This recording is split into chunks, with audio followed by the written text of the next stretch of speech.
ಬದುಕು ಬಂಡಾರಮ್ಮನ್ ಜಾತ್ರೆ ಹಿಡ್ಕೋಬೇಕು ಪಾತ್ರೆ. ಏನ್ಕೆ ಗುರು ಪಾತ್ರೆ ಹಿಡ್ಕೋಬೇಕು ಅಂತ ನೀವು ಕೇಳ್ಬೋದು. ಖಂಡಿತವಾಗಿಯೂ ರಕ್ತ ರಕ್ತ ರಕ್ತ ರಕ್ತ ರಕ್ತ ಏನ್ ಗುರು, ಇಡೀ ಟೀಸರ್ ಅಲ್ಲೇ ರಕ್ತ ರಕ್ತ ರಕ್ತ ಸುರಿತಾ ಇರುತ್ತೆ. ಆ ಧ್ರುವ ಸರ್ಜಾ ಅವರು ಕೊಚ್ಚಾಗ್ತಾ ಇರ್ತಾರೆ, ಇನ್ನೊಂದ್ ಕಡೆ ವಿಲನ್ಗಳು ಕೊಚ್ಚಾಗ್ತಾ ಇರ್ತಾರೆ. ಎಸ್, ಸಂಜಯ್ ದತ್ ಅವರು ಕೂಡ ಕೊಚ್ಚಾಗ್ತಾ ಇರ್ತಾರೆ. ಬರೀ ರಕ್ತ ರಕ್ತ ರಕ್ತ ಹಿಡ್ಕತಾ ಇರ್ಬೇಕು, ಈ ರೀತಿ ಇದೆ ಟೀಸರ್. ಆಕ್ಚುಲಿ ನಿಜವಾಗ್ಲೂ ಕ್ಯಾಮ್ರಾ ವರ್ಕ್ ತುಂಬಾ ಅಂದ್ರೆ ತುಂಬಾ ಇಷ್ಟ ಆಯ್ತು ಗುರು. ಆಕ್ಚುಲಿ ನಮ್ಮ ವಿಲಿಯಂ ಡೇವಿಡ್ ಅವರು ಆಕ್ಚುಲಿ ನೀವು ನೋಡಿರ್ಬಹುದು, ನಮ್ಮ ಕಿಚ್ಚ ಸುದೀಪ್ ಅವರ ವಿಕ್ರಾಂತ್ ರೋಣಗೂ ಕೂಡ ಸಕ್ಕತ್ತಾಗಿ ಮಾಡಿದ್ರು ಕ್ಯಾಮ್ರಾ ವರ್ಕ್ ಅನ್ನ. ಇದ್ರಲ್ಲೂ ಕೂಡ ಏನ್ ಗುರು ಕ್ಯಾಮ್ರಾ ವರ್ಕ್ ಸಕ್ಕತ್ತಾಗಿ ಐತೆ. ಆ ಫ್ರೇಮ್ ನೋಡಿದ್ಯಾ ಗುರು? ಫ್ರೇಮ್ ಇನ್ನೊಂದ್ಸಲ ನೋಡ್ಕೊ ಬರ್ಬೇಕಾರೆ ಕೇಳಿ ಟೀಸರ್ ಅಂತ ಹೊಡಿರಿ, ಬಾಬಾ ಪಳ ಪಳ ಪಳ ಪಳ ಅಂತ ಹೊಳಿತಾ ಇದೆ. ನಿಜವಾಗ್ಲೂ ಹಿಂಗೂ ಮಾಡಬಹುದಾ, ಹಿಂಗೂ ತೆಗಿಬಹುದಾ ಕ್ಯಾಮ್ರಾ ವರ್ಕ್ ಅಲ್ಲಿ? ಸಕ್ಕತ್ತಾಗಿದೆ. ಒಟ್ಟಿನಲ್ಲಿ ವರ್ಕ್ ಸೂಪರ್ ಅದ, ಸೂಪರ್ ಮಾಡಿದ್ದಾರೆ. ಮ್ಯೂಸಿಕ್ ನಮ್ಮ ಅರ್ಜುನ್ ಜನ್ಯ ಕುಟ್ಟಿ ಬಿಸಾಕ್ಬಿಟ್ಟಿದ್ದಾರೆ ಗುರು. ಏನ್ ಗುರು ಸಕ್ಕತ್ತಾಗಿದೆ ಮ್ಯೂಸಿಕ್ ಅಂತ ನಂಗೆ ತುಂಬಾ ಇಷ್ಟ ಆಯ್ತು. ಅದು ಬಿಟ್ರೆ ನೀವು ನೋಡಿರ್ಬಹುದು, ಈ ಒಂದು ಟೀಸರ್ ಅಲ್ಲಿ ಆಕ್ಚುಲಿ ಒಂದೊಂದು ಪಾತ್ರಗಳನ್ನ ರಿವೀಲ್ ಮಾಡಿದಾರನೋ ಅನ್ನುವಂಗೆ ನಮ್ಗೆ ಭಾಸವಾಗುತ್ತೆ. ನೀವು ನೋಡಿರ್ಬಹುದು, ಧರ್ಮ ಅಂದ ತಕ್ಷಣ ಆ ಲುಂಗಿ ಹಾಕೊಂಡು ನಮ್ಮ ರಮೇಶ್ ಅರವಿಂದ್ ಅವರು ಏನು ವಿಲನ್ ಗೆಟಪ್ ಅಲ್ಲಿ, ರೌಡಿ ಗೆಟಪ್ ಅಲ್ಲಿ ಹೆಂಗ್ ಕಾಣಿಸ್ತಾರೆ. ಯಾಕೆಂದ್ರೆ ಅವ್ರನ್ನ ನಾವು ಒಬ್ಬ ಪ್ರೇಮಿಯಾಗಿ ನೋಡಿದ್ವಿ, ಒಬ್ಬ ಕಾಮಿಡಿಯನ್ ಆಗಿ ನೋಡಿದ್ವಿ, ಇವಾಗ ಆಕ್ಚುಲಿ ಒಬ್ಬ ರೌಡಿ ಆಗಿ ನೋಡ್ತಾ ಇದೀವಿ. ಎಸ್, ಇನ್ನು ನೆಕ್ಸ್ಟ್ ನಮ್ಮ ರವಿಚಂದ್ರನ್ ಅವರು ಹಂಗೆ ಜಂಪ್ ಮಾಡಿ ಬರ್ತಾರೆ, ಏನ್ ಬೆಂಕಿ ಎಲ್ಲ ಉರಿತಾ ಇರುತ್ತೆ. ಆಕ್ಚುಲಿ ಇವರು ಯಾವ ಪಾತ್ರ ಮಾಡಿದ್ದಾರೆ ಏನು ಅನ್ನೋದನ್ನ ನಾವು ಫಿಲ್ಮ್ ಅಲ್ಲೇ ನೋಡ್ಬೇಕಾಗತ್ತೆ. ಹಾಗೆ ಹೀರೋಯಿನ್ ಗಳನ್ನು ಕೂಡ ಪರಿಚಯವನ್ನ ಮಾಡುವಂತ ಕೆಲಸವನ್ನ ಇದರಲ್ಲಿ ಮಾಡಿದ್ದಾರೆ. ಮಚ್ಚ ಲಕ್ಷ್ಮಿ ಅಂತ ಕೊಟ್ಬಿಟ್ಟಿದ್ದಾರೆ ಒಬ್ಬರಿಗೆ ಹೆಸರು, ಇನ್ನೊಬ್ಳಿಗೆ ಸತ್ಯಾವತಿ ಅಂತ ಕೊಟ್ಟಿದ್ದಾರೆ. ನಿಜವಾಗ್ಲೂ ಪ್ರೇಮ್ ಅವರ ಸಿನಿಮಾಗಳು ಅವರು ಕೊಡ್ತಕ್ಕಂತ ಒಂದೊಂದು ಝಳಕ್ ಏನಿರುತ್ತೆ ಈ ಒಂದು ಸಿನಿಮಾದಲ್ಲಿ ನಮ್ಗೆ ಎದ್ದು ಕಾಣ್ತಾ ಇದೆ.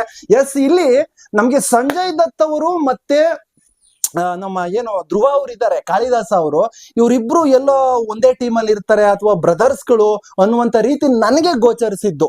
ಯಾಕೆಂದ್ರೆ ನೀವು ನೋಡ್ಬಹುದು, ಒಂದು ಕಡೆ ಇವರು ನಮ್ಮ ಧ್ರುವ ಅವರು ಓಡ್ ಬರ್ತಾ ಇರ್ತಾರೆ ಮಚ್ಚು ಬೀಸ್ಕೊಂಡು, ಹಿಂದ್ಗಡೆ ನಮ್ಮ ಸಂಜಯ್ ದತ್ ಅವ್ರು ನಿಂತಿರ್ತಾರೆ. ನನ್ಗೆ ಅನ್ಸಿದ್ದು ಅವಾಗ ಇವರಿಬ್ರು ಒಂದೇನೆ ಅಂತ. ಇನ್ನೊಂದ್ ಕಡೆ ವಾಯ್ಸ್ ಓವರ್ ಕೊಡ್ತಾ ಇರ್ತಾರೆ ನಮ್ಮ ರವಿಶಂಕರ್ ಅವರು ಹೇಳ್ತಾ ಇರ್ತಾರೆ, ಅವರು ರಕ್ತ ಹರಿಸ್ತಾ ಇದ್ರು ಬ್ರದರ್ಸು ಅಂತ ಹೇಳ್ತಾರೆ. ಇದೆಲ್ಲವನ್ನು ಕೂಡ ನೋಡಿದಾಗ ಅವರು ಬ್ರದರ್ಸ್ ಇರಬಹುದು ಸಂಜಯ್ ದತ್ ಮತ್ತೆ ಧ್ರುವ ಅಂತ ನನಗೆ ಅನ್ಸಿದ್ದು. ಆಕ್ಚುಲಿ ಈ ಒಂದು ಸಿನಿಮಾ ಯಾವ ರೀತಿ ಇರುತ್ತೆ ನಮ್ಗೆ ಈ ಒಂದು ಸಿನಿಮಾವನ್ನ ನೋಡಿದಾಗ ಆಕ್ಚುಲಿ ಮಾರ್ಟಿನು ಕೂಡ ನನ್ಗೊಂದು ಸ್ವಲ್ಪ ಒಂದು ಮೆಮೊರಿ ಎಲ್ಲ ಬಂತು. ಯಾಕೆಂದ್ರೆ ಅದರಲ್ಲೂ ಕೂಡ ನಮ್ಮ ಧ್ರುವ ಸರ್ಜಾ ಅವರು ಕೂಗಾಟ ಆಗಿರ್ಬೋದು, ಅರ್ಚಾಟ ಆಗಿರ್ಬೋದು, ಈ ಒಂದು ರಗಡ್ನೆಸ್ ಆಗಿರ್ಬೋದು, ಆಮೇಲೆ ಪೊಲೀಸ್ನವ್ರಿಗೆ ಅವಾಜ್ ಹಾಕೋದಾಗಿರ್ಬೋದು. ಇದ್ರಲ್ಲೂ ಕೂಡ ನೀವು ನೋಡಿರ್ಬೋದು, ಪೊಲೀಸ್ನವರು ದಂಡಾಗಿ ನಿಂತಿರ್ತಾರೆ, ಅಲ್ಲಿ ಹಿಂಗ್ ನೋಡ್ಕೊಂಡು ಬರ್ತಾ ಇರ್ತಾರೆ. ಆಕ್ಚುಲಿ ಅದೆಲ್ಲವನ್ನು ನೋಡಿದಾಗ ಮತ್ತೆ ಎಲ್ಲೋ ಹಳೇದು ಸ್ವಲ್ಪ ಮಾರ್ಟಿನ್ದು ಸ್ವಲ್ಪ ಅಲ್ಲಿ ನಮ್ಗೆ ಮರುಕಳಿಸ್ತು ಅಂತ ಹೇಳ್ಬಹುದು. ಆದ್ರೆ ನಿಜವಾಗ್ಲೂ ನಮ್ಮ ಪ್ರೇಮ್ ಅವರು ಪ್ರೆಸೆಂಟ್ ಸಖತ್ತಾಗಿ ಮಾಡಿದ್ದಾರೆ. ಒಂದೊಂದು ಪ್ರೇಮ ಕೂಡ ಹೊಳಿತಾ ಇದೆ. ಒಟ್ಟಿನಲ್ಲಿ ಟೀಸರ್ ಅಂತೂ ಸಖತ್ತಾಗಿದೆ.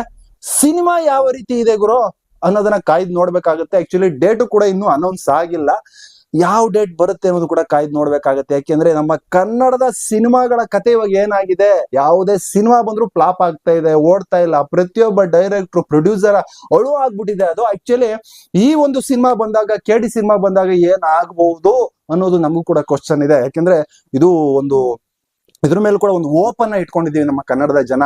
ಥಿಯೇಟರ್ಗಳು ಮತ್ತೆ ಬಾಗಿಲು ತೆರೀತವನೋ, ಮತ್ತೆ ಜನ ಸಿನಿಮಾ ಥಿಯೇಟರ್ ಒಳಗಡೆ ಬರ್ತಾರನೋ, ಅಭಿಮಾನಿಗಳು ಅದೇ ಕೇಕೆ ಅದೇ ಅಬ್ಬರ ಇರುತ್ತೇನೋ, ಆ ಒಂದು ಫೀಲಿಂಗ್ ಅಲ್ಲೆಲ್ಲ ಇದ್ದೀವಿ. ಬಟ್ ಇದ್ರ ಮೇಲೆ ಓಪ್ ಇದೆ, ನೋಡೋಣ ಏನಾಗುತ್ತೆ ಅಂತ. ಒಟ್ನಲ್ಲಿ ಟೀಸರು ಒಂದು ಲೆವೆಲ್ ಅಲ್ಲಿ ಓಕೆ ಅಂತ ಅನಿಸ್ತಾ ಇದೆ. ಆದ್ರೆ ಒಂದೇ ಒಂದು ಸಣ್ಣ ಕೊರತೆ ಏನಪ್ಪಾ ಅಂದ್ರೆ, ಟೀಸರ್ ಅಲ್ಲಿ ಬರೀ ರೌಡಿಸಮ್ ಸಿನಿಮಾಗಳೇ ಆಗ್ಬಿಟ್ಟು ಆ ಒಂದು ಲಿಸ್ಟ್ ಅಲ್ಲಿ ಇದು ಒಂದು ಕೂಡ ಬಂದ್ಬಿಡ್ತಾ ಇದೆಯಲ್ಲ, ರೌಡಿಸಮ್ ಆ ಒಂದು ಹಿನ್ನೆಲೆಯಲ್ಲೇ ಇರ್ತಕ್ಕಂಥ ಸಿನಿಮಾ ಅಲ್ಲ ಅನ್ನೋ ಒಂದು ಕೊರಗಿದೆ. ಯಾಕೆಂದ್ರೆ ಸಂಸಾರಿಕ ಸಿನಿಮಾಗಳು ಇತ್ತೀಚೆಗೆ ಬರ್ತಾ ಇಲ್ಲ. ಯಾಕೆಂದ್ರೆ ನೀವು ನೋಡಿರ್ಬೋದು, ನಮ್ಮ ಡಾಕ್ಟರ್ ರಾಜ್ಕುಮಾರ್ ಅವರಾಗಿರ್ಬೋದು, ವಿಷ್ಣುವರ್ಧನ್ ಅವರಾಗಿರ್ಬೋದು, ಅಂಬರೀಷ್ ಅವರಾಗಿರ್ಬೋದು, ಒಡ ಹುಟ್ಟಿದವರು, ಆಕಸ್ಮಿಕ ಆಗಿರ್ಬೋದು, ಎಂತೆಂತ ಸಿನಿಮಾಗಳು ಇದ್ದವು ಅವಾಗ. ಬಂಗಾರದ ಮನುಷ್ಯ, ಒಂದು ಸಂಸಾರ ಸಮೇತ ಕೂತ್ಕೊಂಡು ನೋಡುವಂತ ಸಿನಿಮಾಗಳು ಬರ್ತಾ ಇದ್ದವು.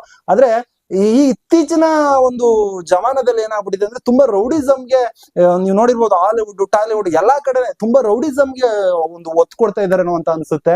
ಆ ಒಂದು ಕೊರತೆ ನಮಗೂ ಕೂಡ ಕಾಣಿಸ್ತಾ ಇದೆ. ಆದಷ್ಟು ಸಂಸಾರಿಕ ಸಿನಿಮಾಗಳು ಬರಬೇಕು.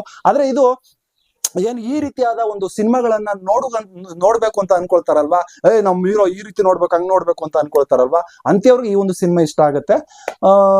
ಆದ್ರೆ ಮುಂದಿನ ದಿನಗಳಲ್ಲಿ ಆ ರೀತಿ ಸಿನಿಮಾ ಬರ್ಲಿ ನಾವು ಕೂಡ ಬೇಡ್ಕೊಳ್ತೇವೆ. ಒಟ್ನಲ್ಲಿ ಈ ಸಿನಿಮಾದ ಟೀಸರ್ ಚೆನ್ನಾಗಿದೆ. ಸಿನಿಮಾ ಹೇಗಿದೆ ಅಂತ ಮುಂದಿನ ದಿನಗಳಲ್ಲಿ ನೋಡೋಣ. ನಿಮ್ಗೆ ಏನ್ ಅನಿಸ್ತಾ ಇದೆ ಈ ಒಂದು ಟೀಸರ್ ನೋಡಿ ಕಮೆಂಟ್ ಮಾಡಿ.